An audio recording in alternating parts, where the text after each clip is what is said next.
The 1993 McLaren F1. The McLaren F1 was unveiled in May 1992 and was the company's first road-going production car. The idea was born in the late 1980s, when Gordon Murray, the technical director of McLaren's Formula One, began sketching the F1 as a three-seat supercar. Appointed as head of McLaren Cars in 1991, Murray convinced Ron Dennis to build the vehicle and played a key role in the design of the F1.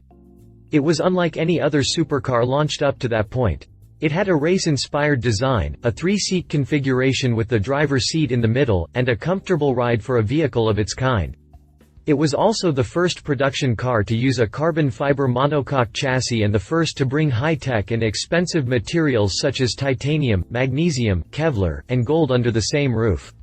Not only powerful and quick, the F1 was also the world's fastest production car. Its record endured from 1992 until 2005, when Bugatti unleashed the ludicrous Veyron. The F1 spawned a couple of special edition models such as the LM and the GT, but it was also used as a base for the GTR race car. Essentially a standard F1 with aerodynamic improvements, the GTR went on to win the 24 Hours of Le Mans in its first year on the racetrack. Some 25 years have passed since its introduction and the F1 is already considered a classic. Usually changing owners for millions of dollars, the F1 is one of the very few multi-million-dollar supercars built in the 1990s. Exterior. Inspired by prototype race cars, the styling of the F1 was somewhat in line with early 1990s supercars. Inspired by prototype race cars, the styling of the F1 was somewhat in line with early 1990s supercars. It had a short front hood, a canopy-like roof, large doors, and a long rear deck. However, while similar vehicles from Lamborghini, Ferrari, and Bugatti were still using wedge-type cues reminiscent of the 1980s, the F1 had a more rounded design similar to the Le Mans prototypes of the era. The headlamps were placed high on the front fenders and the turn signals and daytime running lights flanked the nose. Underneath, there were two large intakes that fed air to the front brakes. The gullwing doors, the opening side panels, and the swoopy waistline made the supercar look like a Transformers vehicle. The F1 looked even more spectacular from the side. The gullwing doors, the opening side panels, and the swoopy waistline made the supercar look like a Transformers vehicle, while the lack of a rear wing gave it a clean, classy profile. The rear fascia was pretty old school, with big round taillights, a massive grille between them, and 8 smaller mesh intakes underneath. The diffuser was rather subtle, while the quad-pipe exhaust was mounted in the center. The roof's fin-like element and the long deck lid gave it a race-inspired, unique appearance. Design-wise, the F1 had a certain degree of elegance that other supercars from the era didn't offer. Interior. Arguably the most mind-blowing feature of the F1 was its three-seat configuration. Arguably the most mind-blowing feature of the F1 was its three-seat configuration. The driver's seat was placed in the middle, flanked by two passenger seats mounted a few inches toward the rear. This solution offered the driver a Formula One-like position and made the F1 the first supercar to seat 3 people instead of only 2. This feature is basically impossible to use nowadays due to safety restrictions and likely a complicated airbag system, and continues to keep the F1 unique in this regard. Due to the seat arrangement, the dashboard had a symmetric design with the steering wheel and the instrument panel right in the middle. Naturally, the pedals were also placed in the middle of the cockpit, leaving room for the passengers on the left and right. The driver's was flanked by 2 thin consoles which housed several controls. The gear shifter was placed on the right, while the handbrake lever was mounted on the left. Also, the driver's seat had a race-inspired design, whereas the 2 additional seats had a simpler, yet still sporty configuration. Because the F1 was also designed for comfort and to appeal to rich customers looking for a luxurious ride, the floor was covered in soft carpet, while most of the surfaces were wrapped in leather. Carbon fiber and aluminum was also used throughout the cockpit. The F1 also had a full cabin air conditioning, a rarity on most sports cars in the early 1990s, say Curate electric defrost, demist windscreen and side glass, electric windows, remote central locking system, and a Kenwood 10-disc CD stereo system. The latter was a lightweight unit specifically developed for the F1. McLaren also offered tailored luggage bags specially designed to fit the vehicle's carpeted storage compartments in the rear fenders. Standard features also included a tailored golf bag and a special edition Tag Heuer 6000 chronometer wristwatch with its serial number scripted below the center stem. Drivetrain. When Murray convinced Ron Dennis to build the F1, he insisted that the engine is naturally aspirated for increased reliability and driver control. Murray initially went to Honda for a V12 powerplant derived from the Formula One unit that powered the then dominating McLaren Honda cars, but the Japanese refused his proposal. He later persuaded BMW Motorsport to build him a 6.1-liter V12 based on the M70 engine found in the second-generation 7 Series and 8 Series. Murray requested an engine that would tip the scales at around 550 pounds while generating 550 horsepower. The BMW M-designed powerplant turned out heavier at 586 pounds, but also significantly more powerful at 627 horsepower and 480 pound-feet of torque.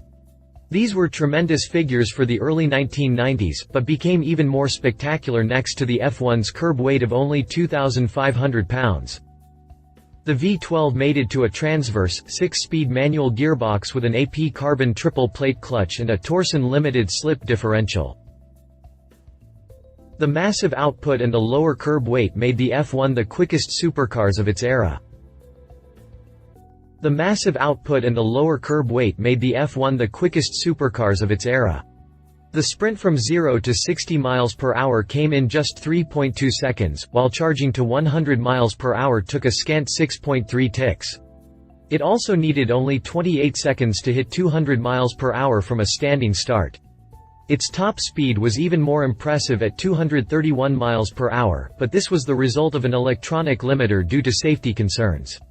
The F1 was actually capable of more and in 1992 set a new world record at 240.1 miles per hour, smashing the previous benchmark by a whopping 28 miles per hour.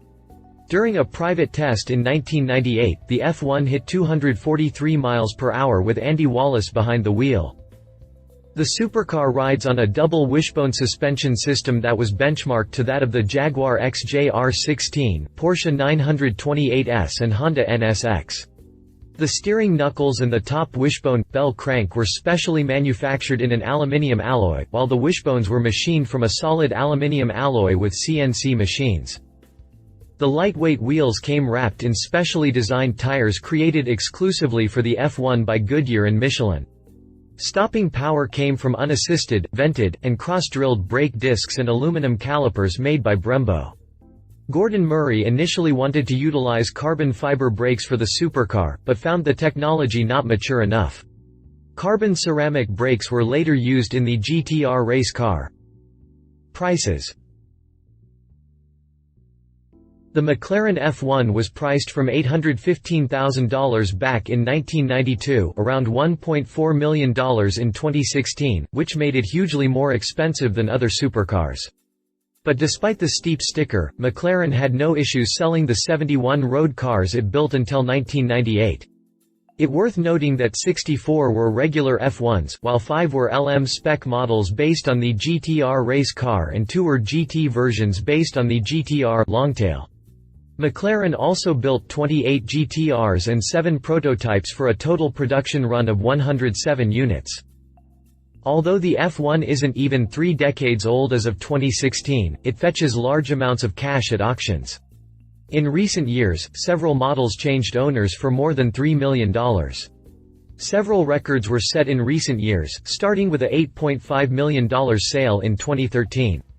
In 2014, an example previously owned by former IndyCar champion Michael Andretti was privately traded for around $10.5 million. In 2015, Rowan Atkinson, also known as Mr. Bean, wanted $12 million for his F1. Competition. Bugatti EB110. The EB110 was introduced in 1991, 1 year ahead of the F1, as the first Bugatti model since 1962.